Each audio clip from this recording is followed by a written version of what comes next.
Viewer discretion is advised. There are mornings when television feels ordinary, quiet, predictable, almost rehearsed. And then there are mornings when something in the air shifts, when a small disturbance, one unnoticed detail, warns you that the next hour will change everything.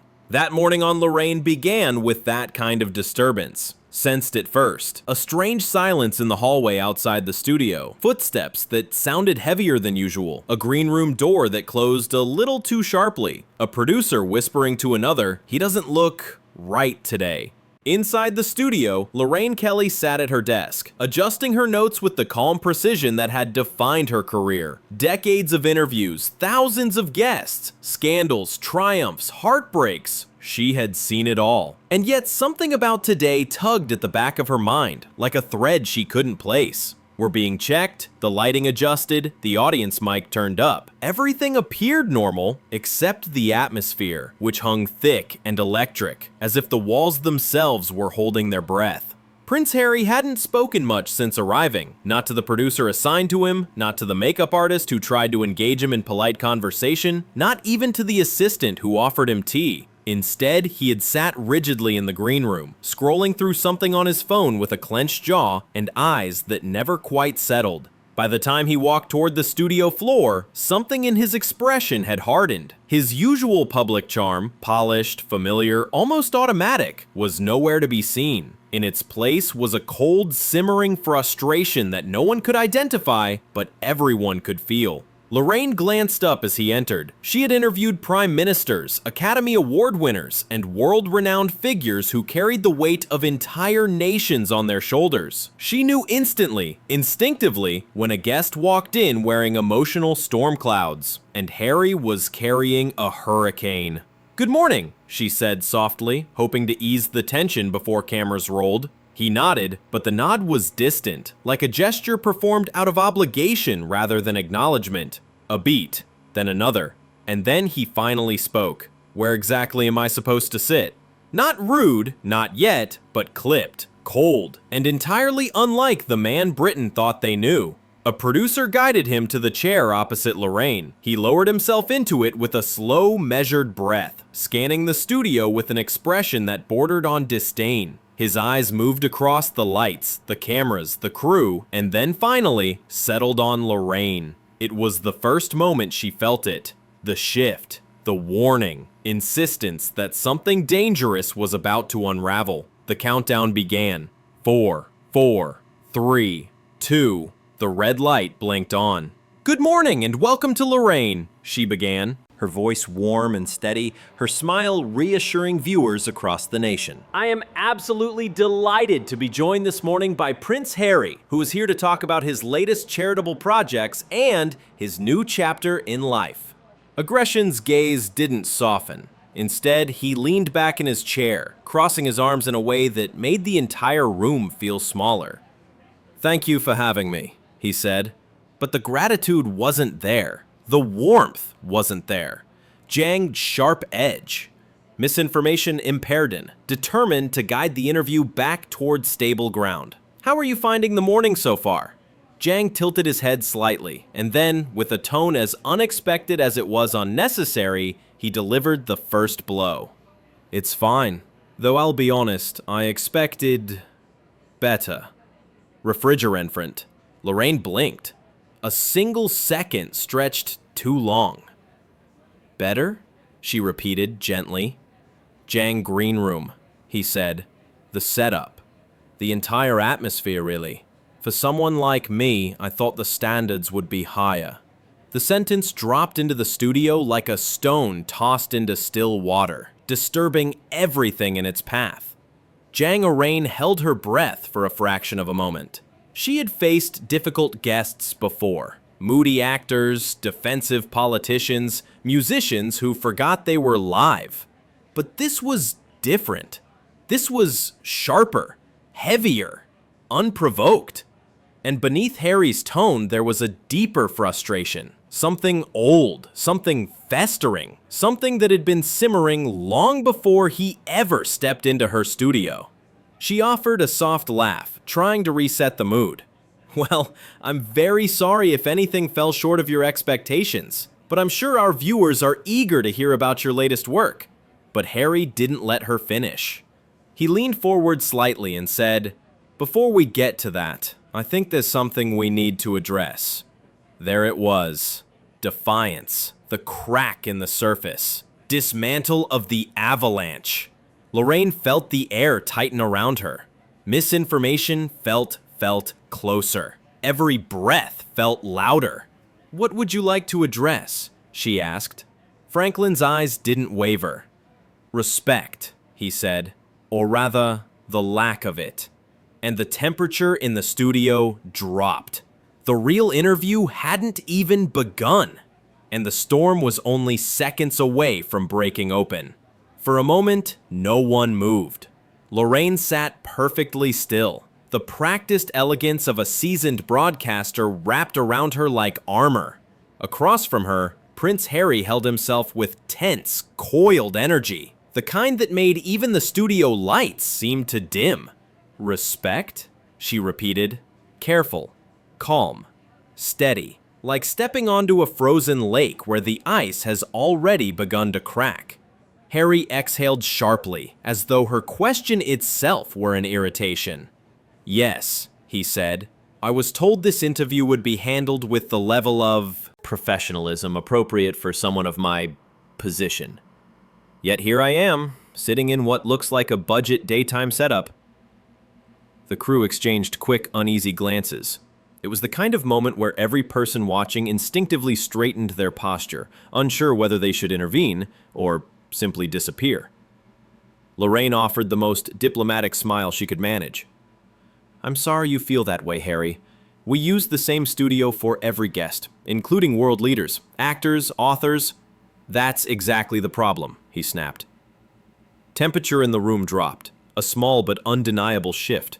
The moment every instinct warned Lorraine that this conversation was no longer a simple interview, it was becoming something else entirely. Healing leaned forward, elbows on his knees, the tension in his shoulders visible even through the fabric of his suit. "I'm not every guest, Lorraine," he said, his voice low, measured, dangerous. "I am a member of the British royal family. There are certain protocols, certain expectations." The lights above seemed to hum louder. A camera operator shifted his footing. Someone near the monitors whispered, "This isn't normal." Lorraine's, but beneath her calm, a tiny flicker of disbelief lit her eyes. "Harry," she said gently, "with respect, every person who comes onto this show is treated equally, title or no title." Sometimes inside him tightened at that. His jaw, his eyes, his breathing. "Equal," she repeated, the words rolling off his tongue like an insult. Lorraine softened her voice even further. "Yes, equal, because everyone has value, regardless of status." It was the sentence that finally struck the hidden nerve. Harry straightened sharply, the chair creaking beneath him. "Do you have any idea who you're speaking to?" Dismissing, Lorraine didn't flinch, not outwardly, but inside, she felt the unmistakable tremor of a line being crossed. "I'm speaking," she said calmly, "to a guest on my show." The sound Harry made, half scoff, half disbelief, wasn't loud, but it rippled through the studio like a shockwave. "I have served in the military. I have represented this country. I have supported hundreds of charitable causes. I've lived under pressure the average person couldn't comprehend. And now I'm expected to sit in the same waiting room as a soap actor or a local chef?" There it was. The entitlement. Raw, exposed, unguarded. Lorraine folded her hands gently on the desk in front of her. She had weathered storms before, emotional, political, personal. But this one felt different. Not because it was loud, but because it was unexpected. Because the man before her wasn't behaving like a prince, or an advocate, or a public figure with a legacy to protect. He was behaving like someone who'd come undone long before he reached her. Studio, choosing each word with a surgeon's precision. "No one here has treated you without respect.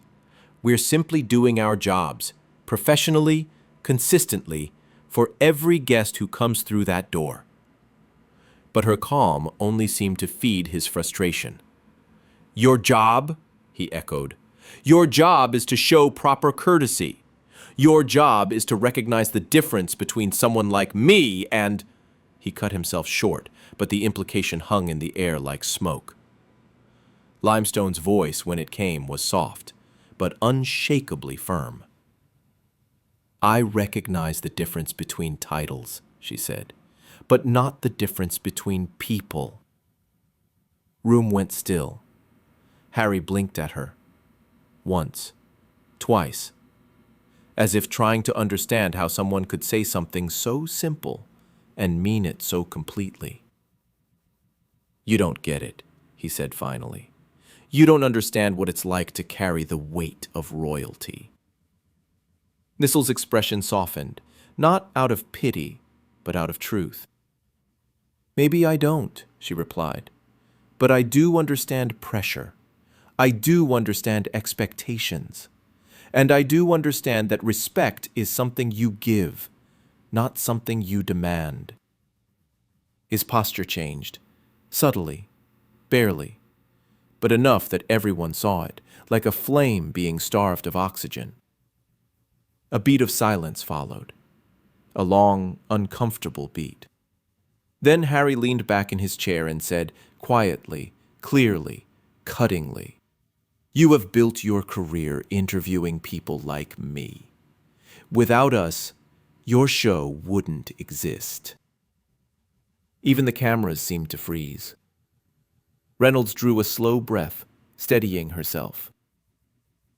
I've built my career, she said, on honesty, hard work, and treating everyone the same. No one, royal or otherwise, gave me my success. Michelle's lips tightened into something between a sneer and a smirk. We'll see about that, he murmured.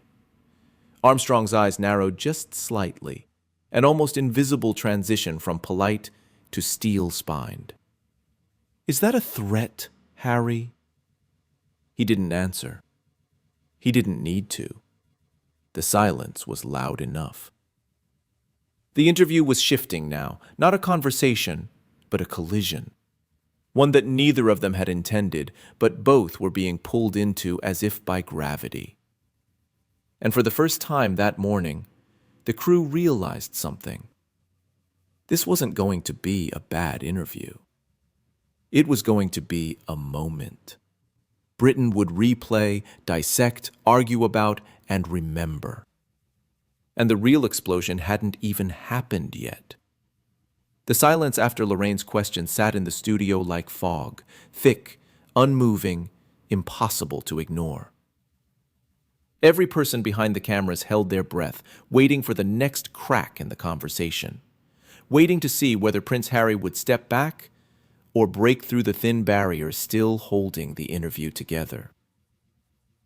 He chose the latter. Harry leaned forward, the chair shifting beneath him, and fixed his gaze directly on Lorraine. The warmth he had once been known for, the charm, the humor, the ease, was gone. What remained was sharp, defensive, brittle. I'm not threatening you, he said quietly, but I am reminding you of reality. You speak to me as though I'm just another guest on your list. I'm not. My presence here gives your show relevance. It gives you headlines. Without people like me, your network wouldn't have anything to talk about half the time. In his tone was no longer subtle. It was a blade laid openly on the table. Lorraine inhaled slowly, the kind of breath that steadied her, not because she was afraid, but because she refused to meet aggression with aggression. She had built her entire career on grace under pressure. But there comes a moment, even for the strongest broadcasters, when grace must give way to truth. Harry, she said, voice steady as stone, you are here because we invited you, and you accepted that invitation. That doesn't make anyone here indebted to you. We don't owe you anything beyond courtesy, which, I assure you, you have been given." He laughed, a short, mirthless sound. "Courtesy? You call this courtesy? Being walked through a side corridor, sitting in a room with cheap furniture, being greeted by someone I've never met before? No, this was a mistake, a complete waste of my time." Something flickered in Lorraine's expression. Not anger yet, but hurt. Genuine hurt. It wasn't the criticism. It wasn't even the entitlement. It was the complete disregard for the people around him. The crew who had been here since dawn. The producers who had spent days preparing. The junior staff who looked at her as an example of how to handle every storm with dignity. Disregard, and Harry was diminishing all of them with a few careless sentences. Lorraine set her papers down fully, folding her hands. "Harry," she said softly, "the people you are dismissing, the ones who welcomed you, arranged your transport, prepared this studio, they work incredibly hard. They show up every day to make this show possible. They treat our guests with respect. All our guests." Trembling his head as if she were speaking nonsense. "You don't understand what it means to uphold an image, to carry a legacy on your shoulders. People expect perfection from me, decorum, standards. And you think I'm supposed to walk through a crowded lobby like some influencer? Do you understand how absurd that is?" Lorraine blinked. "Do you hear yourself?" For the first time, her voice wasn't just calm, it was pointed. Sharper than she had intended, but still controlled. "Do you hear what you're saying?" she repeated. "You're reducing the worth of people because they aren't royalty. You're suggesting you deserve more because of who your grandmother was. That isn't image, Harry. That's entitlement." His face darkened instantly. "You have no right," he said, each word slow and deliberate, "to speak to me like that." "And you have no right to speak to me the way you've been speaking," she replied, matching his tone but not his hostility. "This is not a palace. This is a workplace. And in a workplace, titles don't excuse cruelty." The words hit him harder than anyone expected. Because cruelty was exactly what he'd been hiding behind. Anger as armor, entitlement as shield, superiority as escape. And now, someone was naming it out loud. He pointed a finger at her, his composure sliding further with every breath. "You don't know what I've endured. You don't know the pressure I wake up with every single day. The scrutiny, the headlines, the endless judgment." Lorraine leaned slightly forward. Not aggressive, not confrontational, but earnestly searching his eyes. "And you think the people here don't face pressure?" she asked. "You think the crew behind these cameras don't deal with stress? Or family expectations, or financial strain, or the fear of losing their jobs? Pressure isn't unique to you, Harry. Pain isn't reserved for royalty." Something broke in his expression. Not softened, not healed, just cracked. A moment of fragile humanity that flickered like a candle in the wind. But just as quickly, he pushed it down, burying it beneath another surge of pride. "I'm telling you," he said, voice rising again, "this entire setup is beneath me." Lorraine's response came faster than even she expected. "No, Harry, this setup isn't beneath you. Your behavior is beneath you." A hush fell across the room. The kind of silence that feels historic. The kind that precedes a storm. Harry's lips parted, but no words came out. Not at first. When he finally spoke, his voice was trembling with barely contained rage. "To me," he said, "as though I'm some misbehaving child." Lorraine held his gaze with calm, unshakable strength. "I'm speaking to you," she said, "as though you're a person capable of better than this." The studio air thickened around them, charged and electric. Cameras hummed, crew members shifted, no one dared breathe too loudly. Then Harry stood. Not slowly, not thoughtfully. He stood with the kind of force that sent his chair rolling back several inches. Arbitrarily. "That's it," he said sharply. "I'm done with this. I don't have to sit here and be scolded by a daytime presenter." Lorraine remained seated, dignity wrapped around her like a shield. "Sit down, Harry," she said quietly but firmly. "Running away doesn't fix anything." For a single heartbeat, the entire studio froze. Harry stared at her, eyes blazing, his jaw clenched so tightly the muscles twitched. The cameras caught every detail, every breath, every flicker of emotion, every step toward a meltdown no one could have predicted. "This interview," he said, rage trembling in every word, "is over." About to let the storm walk out of her studio without facing the truth. "Harry," she said softly, "the only thing that's over is your patience, not the interview." And in that moment, everyone watching knew the explosion was coming. Harry stood over her, breath uneven, eyes burning with a fury that felt barely contained. For a moment, Lorraine thought he might actually walk out. The crew certainly thought so. Hands hovered over equipment, unsure whether to cut to commercial or brace for impact. But he didn't walk out. Instead, Harry leaned forward, the anger in his voice now stripped of charm, stripped of diplomacy, stripped of the polished royal exterior he'd mastered for years. "You think you can order me around?" he said. "You think you can speak to me like I'm some common guest?" Lorraine slowly rose from her chair, matching his height, her voice steady as a heartbeat. "Yes," she said, "because in this studio, everyone is a guest, and everyone is expected to show respect." That single sentence hit harder than any raised voice could. Harry scoffed, but the sound cracked slightly.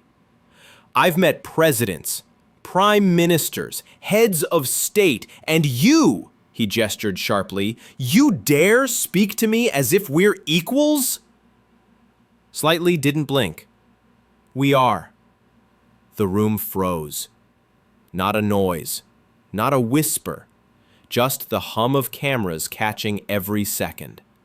That pushed him over the edge. "You have no idea," Harry said, voice trembling with anger, "the influence I have. I could ruin your career with a single phone call." Lorraine's eyebrows lifted, calm, unshaken. "Then make the call," she replied softly. "But understand this.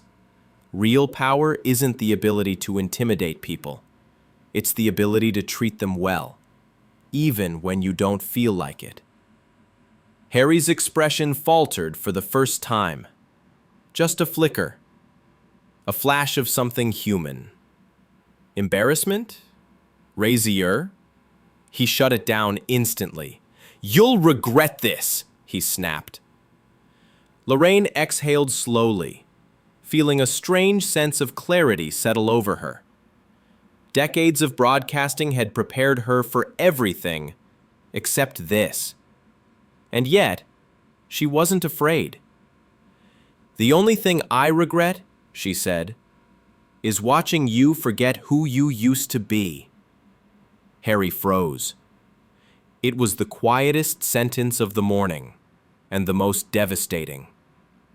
He took a step back, unable to respond. Lorraine pressed a small button on her desk. Security's cue. "Harry, I'm ending the interview," she said gently. "Not because you walked out, but because you stopped being willing to sit." The doors opened. Footsteps approached. A beat of stunned silence filled the room. For the first time since he entered the studio, Hezbollah didn't have anything left to say. Security stepped in quietly, almost apologetically, as if afraid the wrong move might trigger another explosion. Harry didn't resist. He didn't speak. He simply stared at Lorraine, with a look caught between disbelief and wounded pride, like a man who had never imagined someone would stand their ground against him. Lorraine held that gaze, steady and unshaken. "You're better than this, Harry," she said softly. "At least you used to be." That was the final fracture.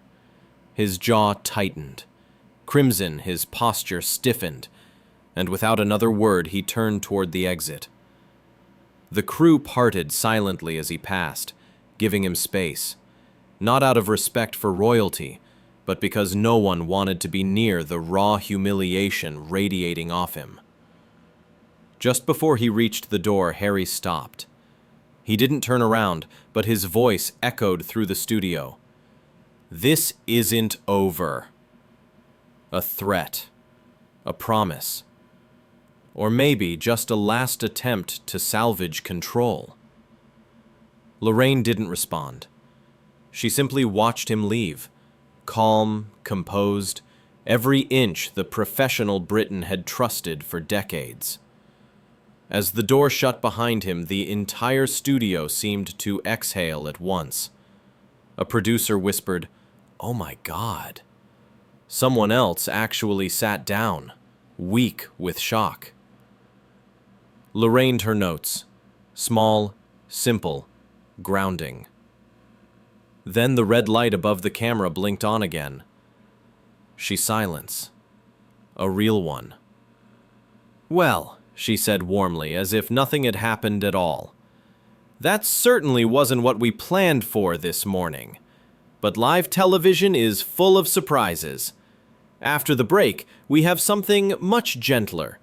A beautiful story about community gardens in Yorkshire." The crew stared at her, stunned by the ease with which she regained control. And that was the moment the clip began its journey. Shared, replayed, dissected, debated. A royal meltdown captured frame by frame. A morning show host standing taller than a prince. A confrontation no one could have scripted better. It wasn't just an interview gone wrong. It was the day a nation realized something. Titles can demand attention, but character earns respect. And Lorraine Kelly had just proven which one truly mattered.